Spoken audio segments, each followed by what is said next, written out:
इस साल 1 अक्टूबर से डीजल जनरेटर दिल्ली एनसीआर में प्रतिबंधित हो जाएंगे। इस बार ग्रेडेड रिस्पांस एक्शन प्लान यानी ग्रैप 1 अक्टूबर से शुरू हो रहा है। इस दौरान दिल्ली एनसीआर में किसी भी तरह का डीजल जनरेटर नहीं चल पाएगा। पिछले साल जहां केवल इंडस्ट्रियल जनरेटर पर ही पाबंदी लगी थी, वहीं इस बार इमरजेंसी सेवाएं जैसे अस्पताल, बैंक, मेट्रो, रेलवे स्टेशन आदि जगहों पर भी डीजल जनरेटर से बिजली सप्लाई नहीं की जा सकेगी।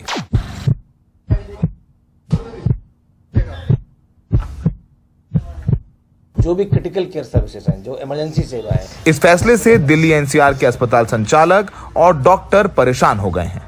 उनका कहना है कि अचानक डीजल जेनसेट से पीएनजी या बायोफ्यूल पर आना मुश्किल है। अगर तुरंत बैकअप नहीं मिला तो वेंटिलेटर और आईसीयू सेवाएं बुरी तरह प्रभावित हो जाएंगी। अगर हम बात करते हैं जनरेटर की या डीजल जनरेटर की, वो हमारे लिए चाहे हॉस्पिटल हो या कोई ऐसी जो सर्विसेज हैं जहाँ पे इमरजेंसी सेवा देना पड़ती हैं, वहाँ पे ये क्रिटिकल इक्विपमेंट्स में आते हैं। क्रिटिकल इक्विपमेंट मतलब इसके बिना हॉस्पिटल आपका सर्वाइव नहीं कर सकता है। कोई हॉस्पिटल के अंदर लिफ्ट्स होती हैं, इसके अलावा वेंटिलेटर्स होते हैं, मॉनिटर्स होते हैं, पैरामेडिक ओटी में के अंदर केस चल रहा होता है। अगर सडनली लाइट जाती है और बैकअप नहीं है, आपके पास डीजल जनरेटर नहीं है, तो उस समय क्या होगा, वो पेशेंट की जान पे आ सकती है। मतलब पेशेंट एक्सपायर हो सकता है, सीरियस हो सकता है, केसेस कॉम्प्लिकेट हो सकते हैं और सडनली त्राहिमाम जैसी स्थिति अस्पतालों में आ सकती है। अभी तक इतने कम टाइम में इस डीजल जनरेटर को बायोमेडिकल फ्यूल पर शिफ्ट करना दिस इज इम्पॉसिबल। ये समस्या सिर्फ अस्पतालों की ही नहीं है, पूरे दिल्ली एनसीआर की बहुमंजिला सोसाइटियों में रहने वाले लोग भी चिंता में हैं, क्योंकि यहाँ चलने वाली लिफ्ट भी डीजल जेनसेट से ही संचालित होती हैं। सबसे बड़ी बात यह है कि इस एरिया में पावर कट बहुत ज़्यादा है और डीजी की वैसे भी कैपेसिटी ज़्यादा नहीं है। अगर 3-4 घंटे तक बैकअप लेना हो, लिफ्ट में एआरडी की बैटरी वैसे भी कुछ सेकेंड चलती है, उसके बिना अगर कोई फंसता है तो उसका निकलना मुश्किल है।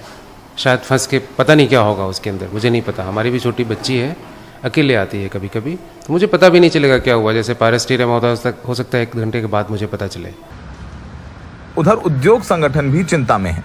उन्होंने सरकार से मांग की है कि अगर डीजल जनरेटर बैन किए जा रहे हैं तो 24 घंटे बिजली की सप्लाई सुनिश्चित की जाए।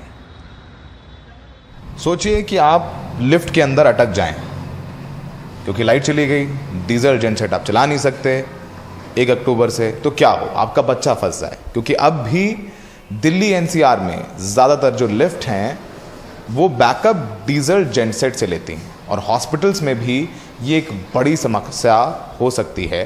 तो फिलहाल कोशिशें हो रही हैं, अब लिखा जा रहा है, सरकारों को पूछा जा रहा है, तो उम्मीद जग रही है अस्पतालों को भी और आम लोगों की भी कि एसेंशियल सर्विसेज और लिफ्ट्स को इस पूरे फैसले से एग्जेम्प्ट रखा जाएगा। सहयोगी सुशील राठी के साथ सौरभ शुक्ला, एनडीटीवी इंडिया।